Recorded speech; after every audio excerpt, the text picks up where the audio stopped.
Good morning, ladies.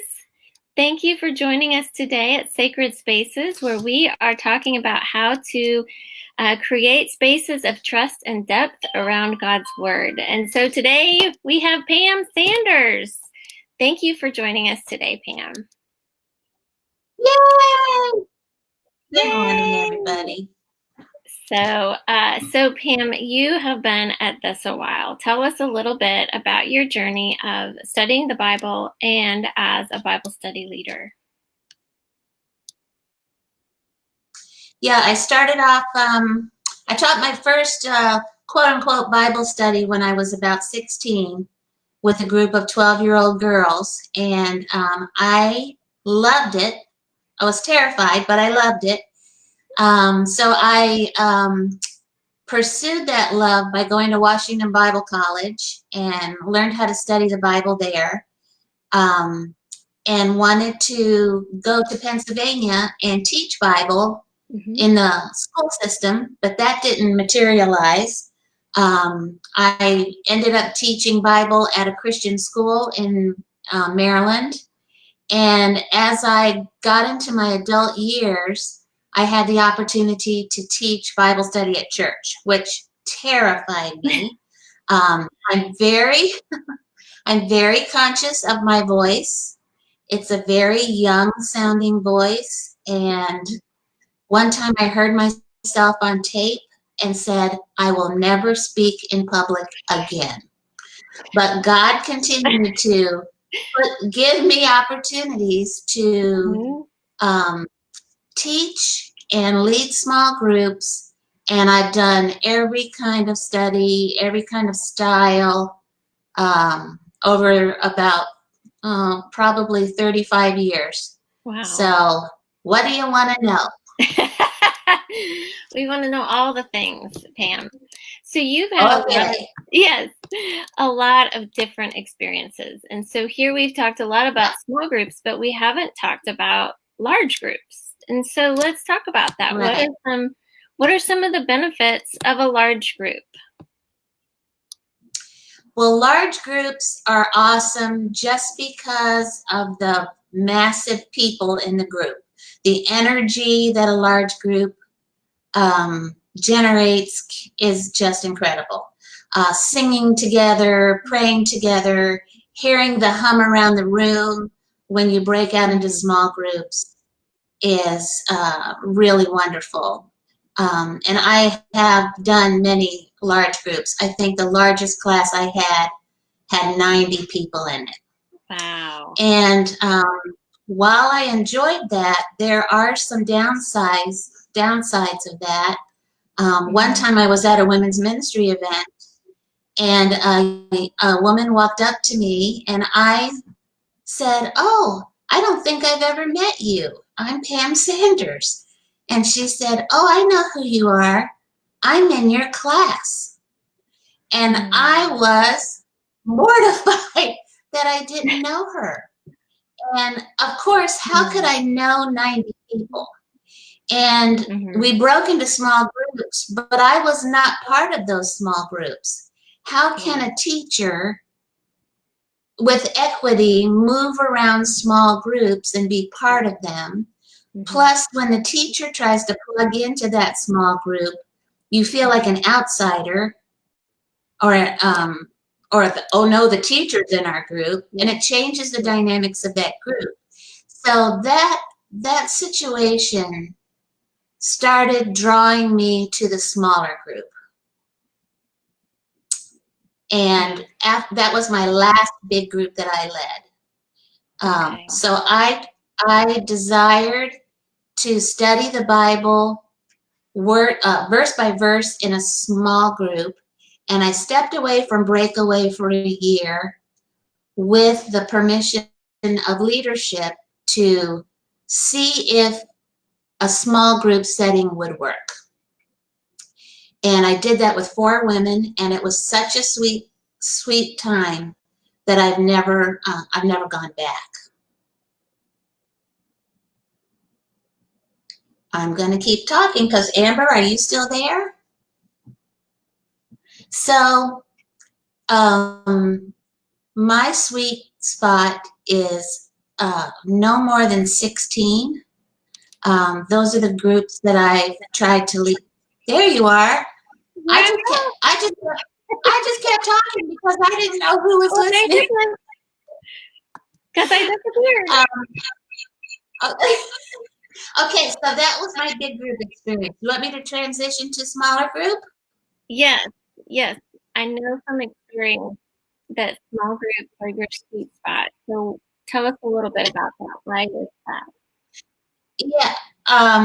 Yes, I started leading a class of about 16, and that can be intimidating for some people because there is no place to hide. When you're sitting in a square looking at each other face to face, there's no place to hide. And while that is intimidating, it is also gives you the atmosphere to be transparent and vulnerable. And as a teacher, I try to model that, that, the Pam you see here in Bible study is the Pam you'll see in church and the Pam you'll run into at Walmart. It's just me, not a different face for a different place. And so what I encourage in that small group is sharing from a place of personal vulnerability. It's one thing to pray for your aunt who lives in California who has cancer, and we want to pray for you and her, and we care about that. But what is God doing in your life? Where are you struggling? Where can we come alongside you, both in sisterhood and in prayer, and walk with you through this? And that can't happen in a big group. It's very difficult, not impossible, but it's difficult. So I cherish the relationships that develop over time. And a semester I found together is great, but we barely get to the sweet spot at the end of the semester. Then we break up and go on our way to another class. So I've tried to push for a year-long time together, and we hear each other's testimonies. We feel like we're part of the family. We cry together. We laugh together. And one of the things I like to do in a small group is to change it up, take it out of the building, because there's a different dynamic when you take it out of the building and take it to Chick-fil-A. When we used to go to Chick-fil-A, different things happen over lunch. Different things happen on a game night, on a bunko night or something. You learn things about people that you're not going to learn about in the formal Bible study off-site. Come to my house for coffee. Different things happen when you're in a different environment. So in a small group, we may be focusing today on Bible study, but a small group is any group of women that commit. So you need to commit to each other, and you need to be present. Being part of a small group is not all about you. It's about, we miss you when you're not there. Our group is not the same without you. We value you. We want you to be here. We want to hear from you. And we need to hear from each other. And over time, those relationships are lifelong relationships. Even if you move away from that small group, you still have those relationships in place. Yeah. I love that part about like the going deep, and you just need that time to be able to pray with each other and really do life together while you're studying something together, but you're really able to share life right as you are, as each person is around the table, that, it's not all about one of us, but each of us brings something to the table and Right. something to share and to offer. I love what you said to me earlier, and you've said this to me before, that you are a Bible study leader, but you're always the student as well, and that Always, yes. you're always learning from other people. So, what else would you Mm-hmm. say to facilitators, someone that's leading a small group? What are a few practical things they can do to foster that those relationships and those that trust? Mm-hmm. Well, a lot of things I learned from Amber. I've learned that as the leader or a facilitator of a group,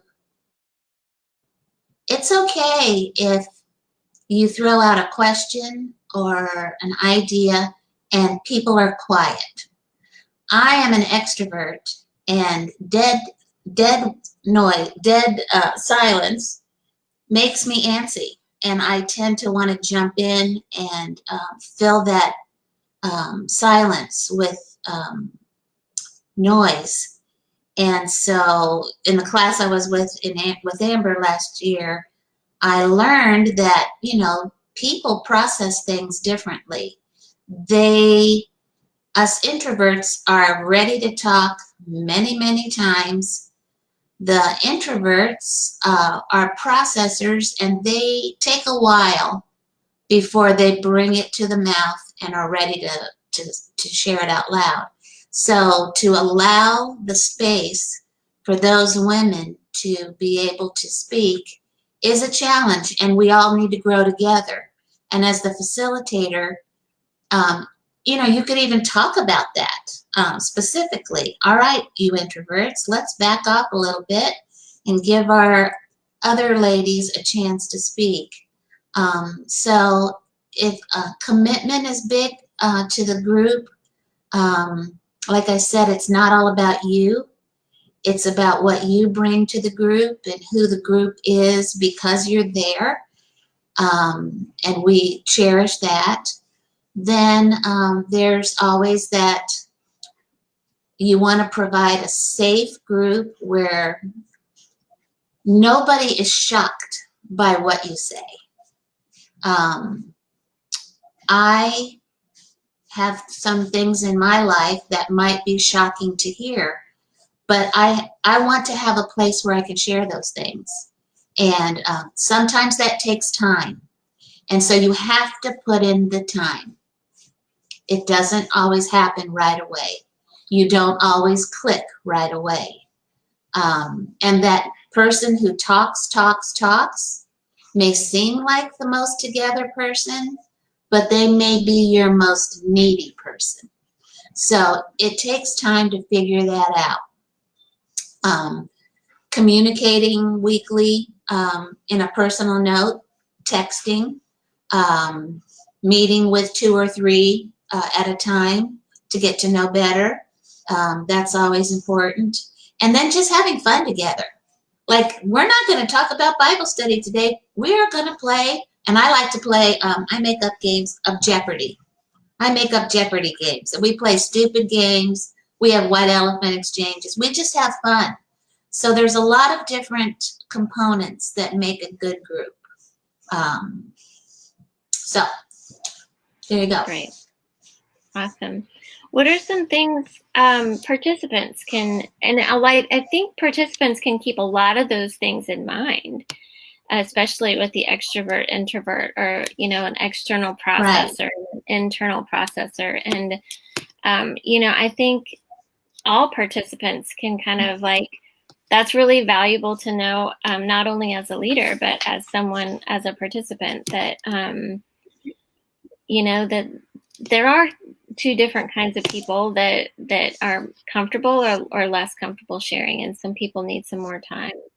Mm-hmm. And, I would encourage those internal mm-hmm. processors or those introverts to, we always kind of go to the talker and we go, just, rein it back, but, let other people, but I would encourage you, your internal processors, and those of you that stay quiet and that are okay, not sharing, we need your voice. and it's so valuable.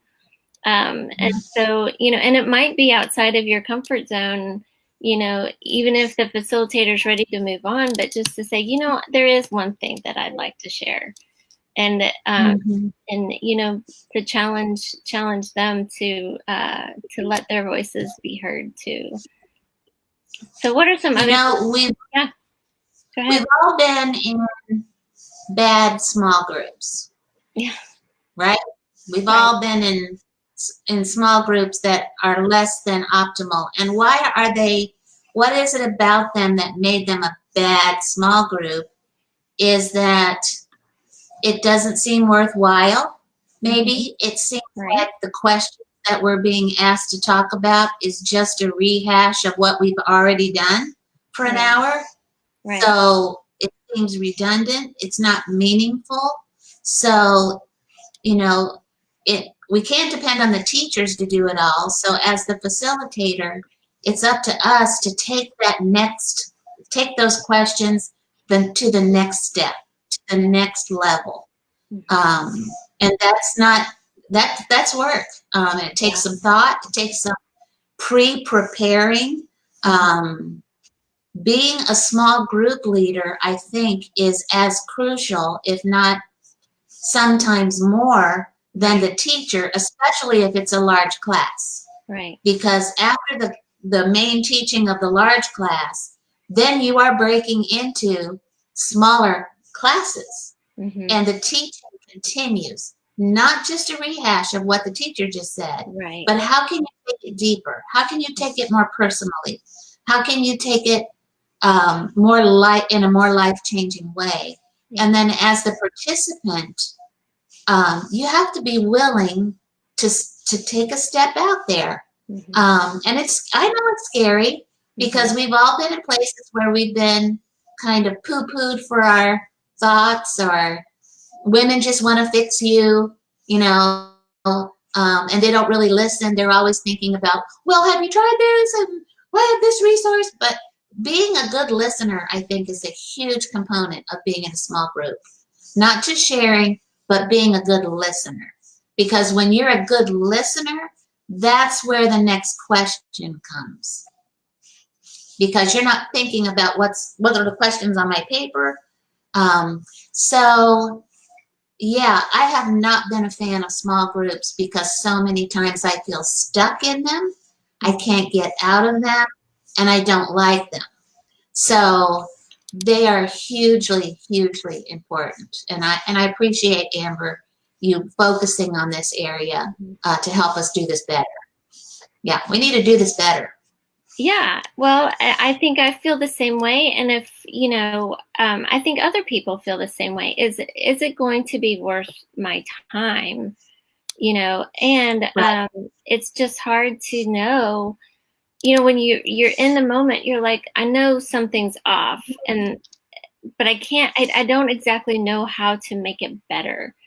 And that's what spurred me on to do what I do with Entrust and to share about small groups, is because it can be so nourishing, but it can also be so starving. And, I went in a little bit prideful into small groups, and, somebody asked me to be a small group leader, and I was like, well, yeah, I'm seminary trained. I went to DTS. Sure, I can do this.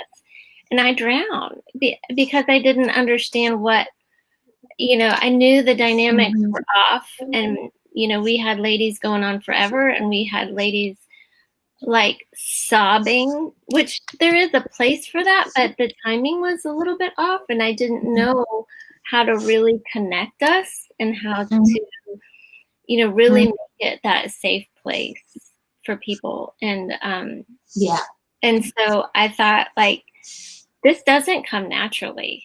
This is a skill that needs to, really. And just be color, when you're a teacher. So we can learn. Yeah. So when the teacher gets their class list, they're asked to come up with leaders. Yeah. And so we go down the list and we go, oh, I know her. Yeah. She's regular. I know her, and that's about the only criteria that we've had in the past to select leaders. I mean, of small groups. And if you think about it, it's not really that efficient. Yeah. So that's what we're here to do. We need to do that. Yeah, and we're here to come alongside you. If you've been tapped on the shoulder and said, you know, would you lead our small group? And you may not be the teacher of the whole class, but that's what we're here to do on this Facebook page and in Trust. And just in Breakaway and women's ministry is to give you some of those tools and some of that equipping to say, you know, what can you do to really make it worthwhile and to really build that trust over time so you can go deep together. And so I love what you said about really listening to each other, and that small group is that place where you can really listen, and you don't need to be thinking about what you're going to say next. But I remember I did a lot of theater in high school and college just because it was fun. And we had our script. Like, we knew what we were going to say, but our drama coach would always say, listen and respond, you know? And so it's just that, and there's a lot of freedom in that, to really be able to listen to what somebody else is saying and to think about it and then respond to what she said versus just like looking at your answers on your homework or you know, and maybe just sitting in the silence and saying, wow, I just need to think about that for a while, or wow, that sounds really, really hard.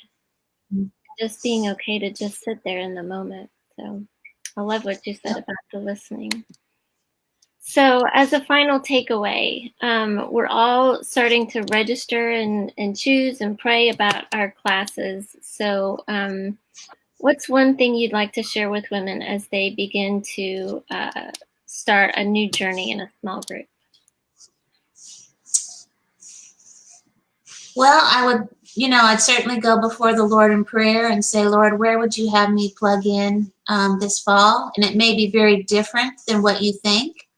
I mean, this is certainly a different time in our world with COVID. It's a challenging time, but it also is an exciting time to do something out of the box. So maybe you've been one who, you know, just signs up for a breakaway class.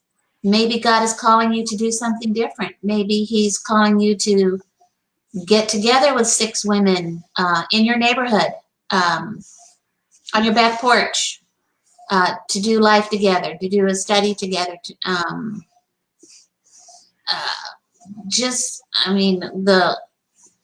As limiting as the COVID is, it really has opened so many more doors of opportunity that we would never even considered before, because we've been shaken out of our norms, out of our comfort zones, and maybe God is calling you to do a different thing. So ask him what that is. And should you plug into a class, go in there, committed to allow God to use you in the lives of the women you're going to be with, that you will allow God to use the women in your class to speak into you. You older women, you have something don't feel like you're out of the loop, that the young ones are leaving us behind. But this gray hair on our head is evidence of life experience, and these young women need to hear from you, and at the same way, we need to hear from them, because they do life differently, and it's exciting to me to see that. So go in and just jump in wholeheartedly wherever God plants you, and be a blessing and receive the blessing that he wants to give you. So I pray for all of you this fall, especially you moms at home with kids trying to figure out how to do school and how to stay connected in a small group. I pray God provides that for you. Yeah. So that's my 2 cents. Well, we appreciate your 2 cents. They're golden nuggets, Pam. And so thanks for being with us today. And thank you, everybody, for joining us. And we pray that these new groups and Breakaway and WOW and in your community can be places of trust and depth where you can meet the Lord in meaningful ways, and you can meet one another and really share yourself and share other people as well. So thanks for joining us today. Next week, we will be thanks for absolutely. Thank you, Pam. Next week. Okay, y'all have a good day. All right, thank you. Next week, bye-bye. We will be talking about how the Trinity impacts our small groups. And so a lot of times that can be a big theological jump, but that's what we'll be starting next month and next week. So we hope you can join us to talk about the Trinity and small groups. So goodbye for now. Thank you. Okay, bye.